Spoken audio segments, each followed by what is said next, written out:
Bonne nouvelle pour les agents et fonctionnaires de l'État. Le ministre du Budget annonce le paiement de leur salaire dans moins d'une semaine. Cette annonce vient soulager tant soit peu les agents de l'État, dont un certain s'est lamenté pour les festivités de fin d'année. Voilà tout pour le titre, mesdames, messieurs. Je vous retrouve tout à l'heure pour le développement.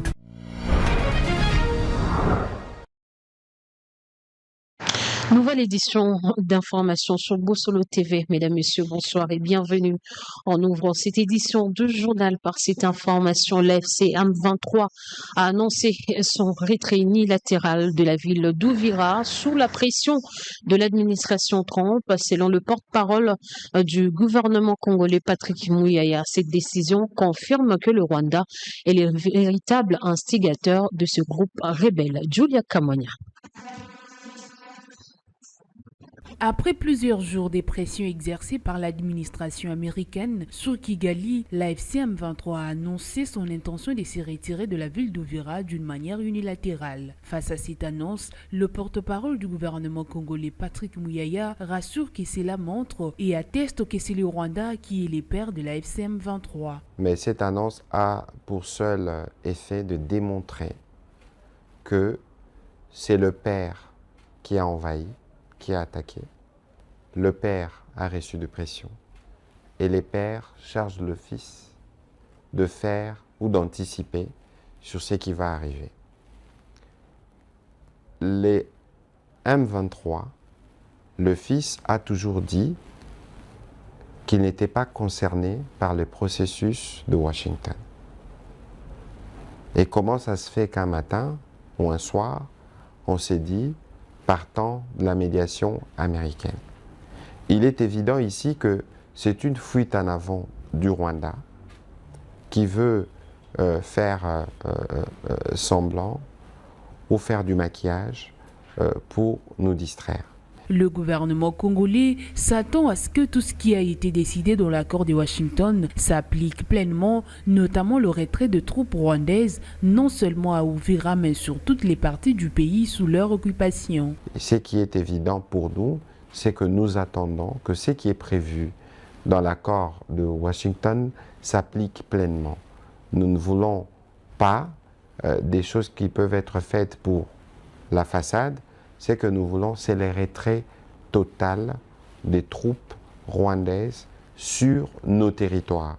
Le retrait ne concerne pas Kouvira, le retrait concerne Goma, le retrait concerne Bukavu et toutes les parties du pays qui sont sous leur occupation. Selon le ministre Muyaya, il est évident que dans les cadres de l'accord de paix de Washington, toutes les parties doivent tirer des conséquences en cas de violation. Dans le même chapitre, les États-Unis ont officiellement lancé la mise en œuvre accélérée du plan CONOPS, un dispositif militaire visant à désengager les forces rwandaises de l'Est de la République démocratique du Congo et à permettre le redéploiement stratégique de FARDC pour neutraliser les positions du FDLR. Selon des sources diplomatiques, le vice-président américain a ordonné au président rwandais Paul Kagame de retirer l'ensemble de ces troupes ainsi que la brigade avancée du M23 avant le 1er janvier 2026. Conformément à la demande des USA, le M23 ont procédé ce mercredi à leur retrait progressif de la ville d'Ouvira. Passé cette date, toute présence militaire rwandaise dans l'est de la RDC sera officiellement considérée par Washington comme une menace à la paix et à la stabilité régionale. Une évaluation intermédiaire de la mise en œuvre de ces calendriers est prévue pour le 19 décembre 2025. La ville d'Ouvira ayant été désignée comme zone pilote pour cette première phase du plan. Le président Donald Trump a chargé son vice-président de superviser personnellement l'exécution du CONOPS au nom des États-Unis. Dans l'année, Félix Tshisekedi et Paul Kagame ont tous deux été contactés par téléphone par Vance pour s'assurer de leur coopération et de la bonne application du calendrier fixé. Cette initiative américaine témoigne de la montée en puissance de la pression diplomatique sur Kigali alors que la situation sécuritaire à l'est de la RDC continue de se détériorer rapidement. Et le Conseil provincial de sécurité du Tanganyika a décidé de fermer le trafic avec le Sud Kivu, notamment sur le lac Tanganyika, et de renforcer le patrouille de FARDC à travers toute la province. Certaines mesures, dont l'intensification de patrouilles de combat de la part de FARDC sur toute l'étendue de la province, ont été prises. Suivez. De ce Conseil, les mesures ci-après ont été prises. 1. Intensification des patrouilles de combat de la part des FARDC sur toute l'étendue de la province. 2. Fermeture du trafic entre les provinces du Sud Kivu et du Tanganyika, principalement sur le lac Tanganyika jusqu'à nouvel ordre. 3. Fermeture de l'aérodrome de Kanunka, situé à 36 km de Manono Centre, dans le territoire de Manono, ainsi que celui situé dans le village de Kisengo, groupement Bakalanga 2, dans le territoire d'Enyuzu, tous les deux appartenant à la société MMR. 4. Renforcement des mesures de contrôle dans tous les postes frontaliers. 5. Suspension de tous les rassemblements impliquant les masses. 6. Interdiction de la circulation des motos et des piétons à partir de 22 heures. 7.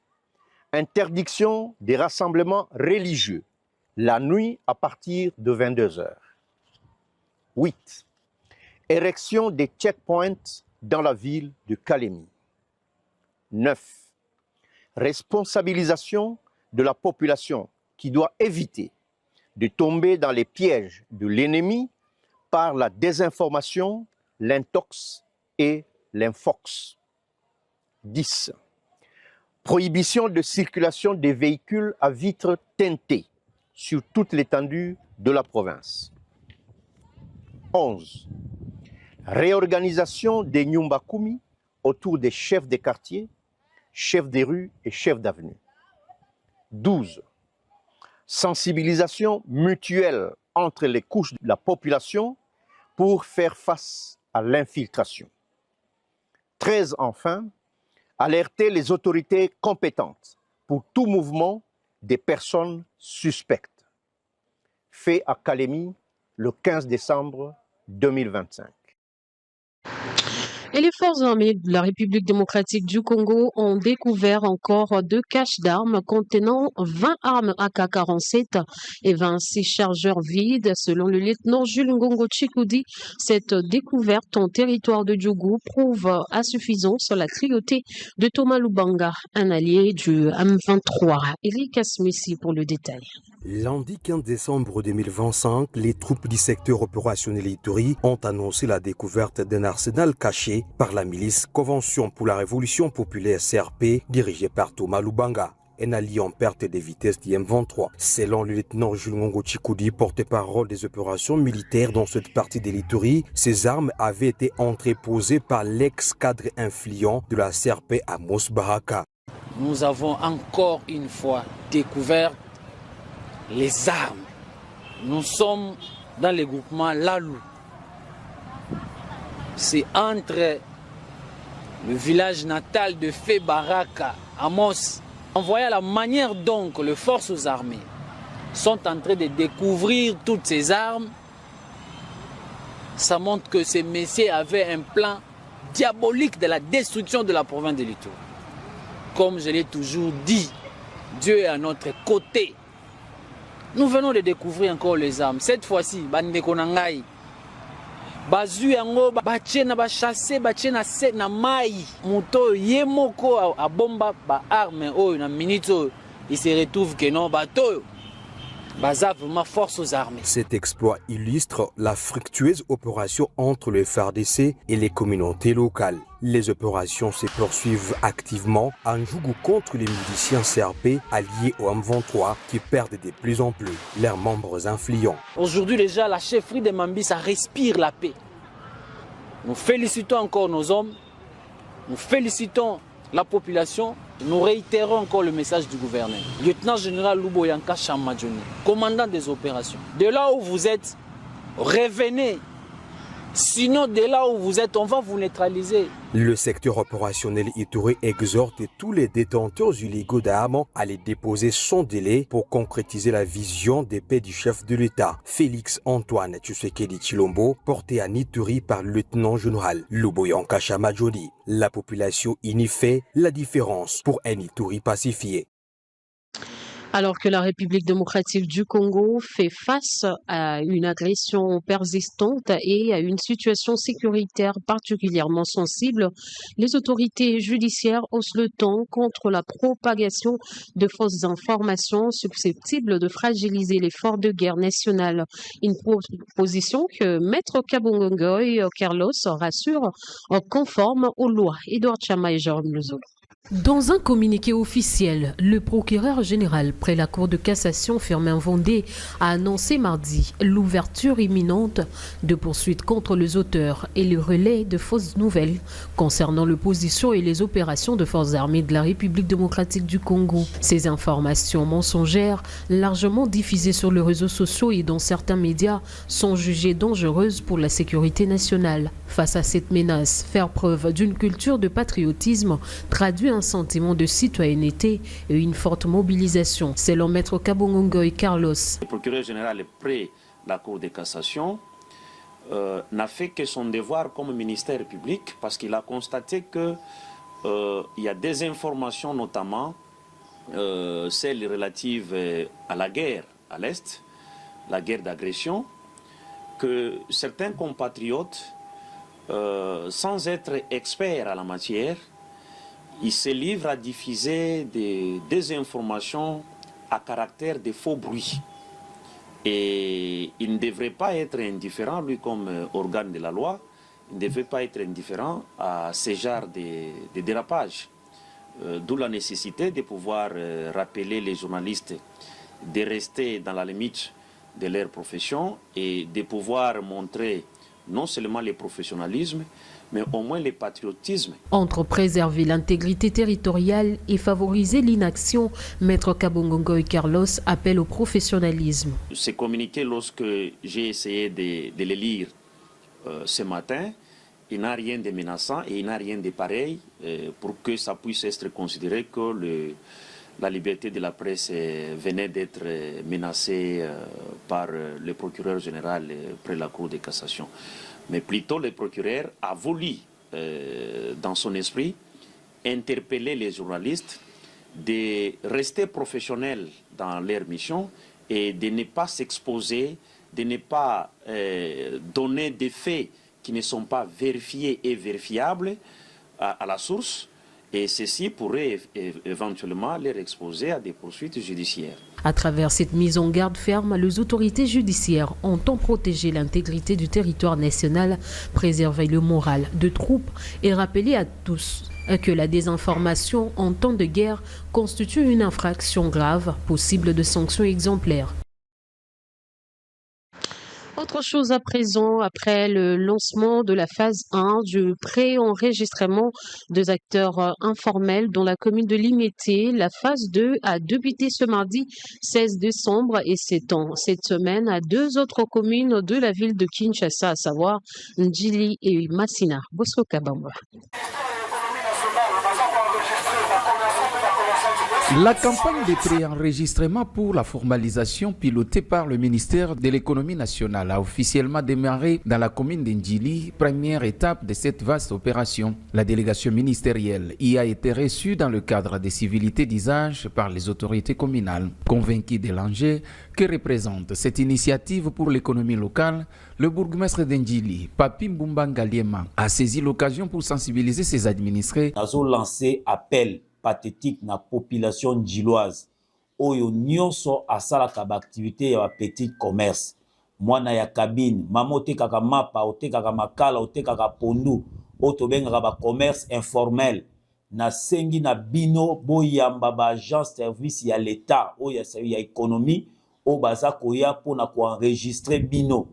Donc, opération Oezali Kombo Nango mi bimisa po osunga. Sur terrain, les enquêteurs ont débuté leur travail au marché Mangobo, situé au quartier 2, L'accueil y a été favorable. Na sepende na moni ba agent ya économie ba yepa na biso na wenzamango bo po ba yeba biso l'état pe ayeba biso po lobito sungama. En tout cas ils a vraiment malamu bande comme susu o ba moina ba agent te ceux qui bo moni ba agent économie en tout cas bo yamba bango penza. Après Ndjili, la délégation s'est rendue dans la commune de Massina, deuxième étape de sa mission. À l'issue des civilités, le bourgmestre de Massina, Joseph Chikou Katumba, visiblement enthousiaste, a à son tour lancé un message fort à l'endroit des acteurs économiques informels de sa commune. Bongo lelo bandeko économie, baye bon ko sala mosala pour na ko ndoto bina français pour formaliser. Boté qui a bateau bandeko côté ka de manière informelle. Baye côté ka na balabala baye ni pensaté. Kaselo ba titi pour être ba sensibiliser. Ce comme on bateau ministère économie, ba leki zinga pembe na bino. Sur place également, les enquêteurs ont été bien accueillis par les acteurs du secteur informel, réceptifs aux messages de formalisation véhiculés par l'équipe. Toutefois, dans les deux communes, un obstacle majeur a été relevé. L'absence de pièces d'identité chez plusieurs candidats à la formalisation, alors que ces documents constituent un préalable indispensable à l'enregistrement. Face à cette difficulté, les agents de terrain multiplient les séances de sensibilisation appelant les concernés à se munir d'une carte d'électeur, d'un passeport ou d'un permis de conduire, seuls documents reconnus pour le préenregistrement. Réunis à Kinshasa à l'occasion du 10e congrès de la SCOGO, le ministre de la Santé publique a réaffirmé la volonté du gouvernement d'accélérer la couverture santé universelle en plaçant la gratuité de la maternité et de soins du nouveau-né au cœur de priorités nationales. Images et commentaires.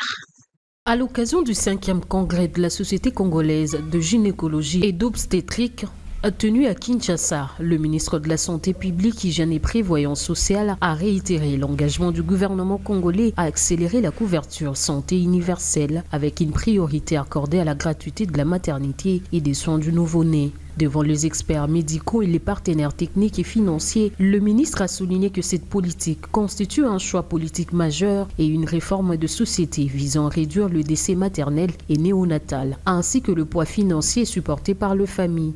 Il a rappelé que la réussite de la gratuité de la maternité repose sur 3 piliers essentiels: la qualité de soins, le soutien au personnel de santé et un financement transparent et traçable. Pour le gouvernement, chaque décès maternel évitable reste une défaite collective. S'inscrivant dans la vision du président de la République Félix-Antoine Tshisekedi Tshilombo, le ministre a insisté sur le caractère de contrat social de la CSU entre l'État et la population. Enfin, il a appelé la SCOGO à formuler de recommandations concrètes afin d'améliorer l'organisation de soins maternels et néonatales et de lutter contre le paiement informel. L'objectif affiché, faire de la gratuité de la maternité un pilier durable de justice sociale et de souveraineté sanitaire en RDC. Et comme annoncé au sommaire, la paye de fonctionnaires et agents de l'État en République démocratique du Congo est annoncée avant le 25 décembre, a confirmé mardi le ministère du Budget à la télévision nationale congolaise. Selon nos autorités, le listing de bénéficiaires sont déjà finalisés, permettant le lancement imminent du processus de paiement à la date du 15 décembre. Tout le listing était prêt. Le processus se poursuit actuellement au niveau de l'ordonnancement afin que les agents de l'État puissent percevoir leur salaire avant les festivités de fin d'année, a indiqué le secrétaire général au budget Pironke. Cette opération concerne l'ensemble du territoire national, a précisé le responsable qui a tenu à souligner la régularité observée dans le paiement de fonctionnaires depuis plusieurs mois. Une bonne nouvelle pour de milliers de travailleurs de l'État qui attendent cette rémunération pour célébrer Noël dans de meilleures conditions. Le ministère du Budget a par ailleurs invité le responsable administratif à veiller au bon déroulement des opérations afin que la distribution de salaires se fasse de manière transparente et efficace dans toute la province. Cette annonce intervient dans un contexte où la stabilité de salaire des agents publics reste un indicateur clé de la bonne gestion de finances publiques et de la motivation de fonctionnaires à travers le pays.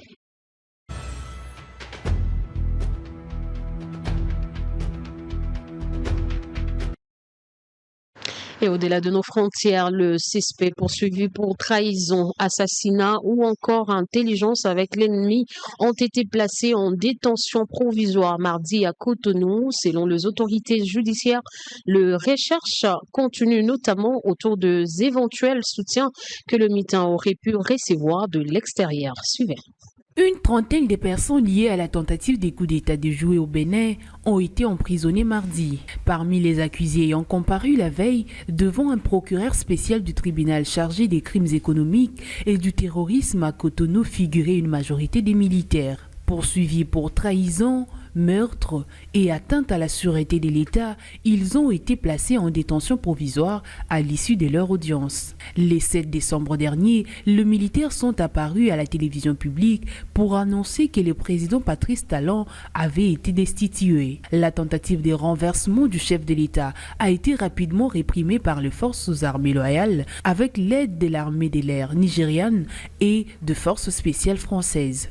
Plusieurs personnes ont été tuées et le lieutenant-colonel Pascal Tigri, présumé chef du coup d'État, ainsi que d'autres soldats mutins, sont toujours en fuite. Le président Patrice Talon cédera le pouvoir en avril après l'achèvement de ses 2 mandats.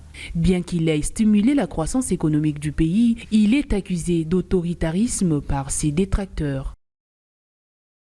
Prenons cette information avant de terminer. L'administration Trump a annoncé mardi une extension majeure de restrictions de voyage vers les États-Unis.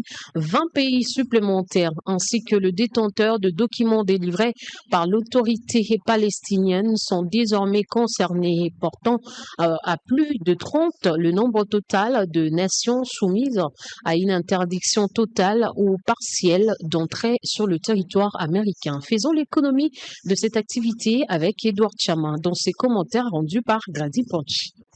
5 nouveaux pays, le Burkina Faso, le Mali, le Niger, le Soudan du Sud et la Syrie, font désormais l'objet d'une interdiction totale de voyager aux États-Unis. 15 autres pays sont soumis à des restrictions partielles, parmi lesquels le Nigeria, le Sénégal, la Côte d'Ivoire, le Bénin ou encore la Tanzanie. Selon la Maison-Blanche, cette décision vise à renforcer les normes de sécurité en matière d'immigration et de contrôle des voyageurs. L'administration évoque notamment la corruption, la fiabilité de documents d'identité, le dépassement de la durée des visas et de préoccupations liées à la sécurité nationale. Les nouvelles mesures entreront en vigueur le 1er janvier 2026.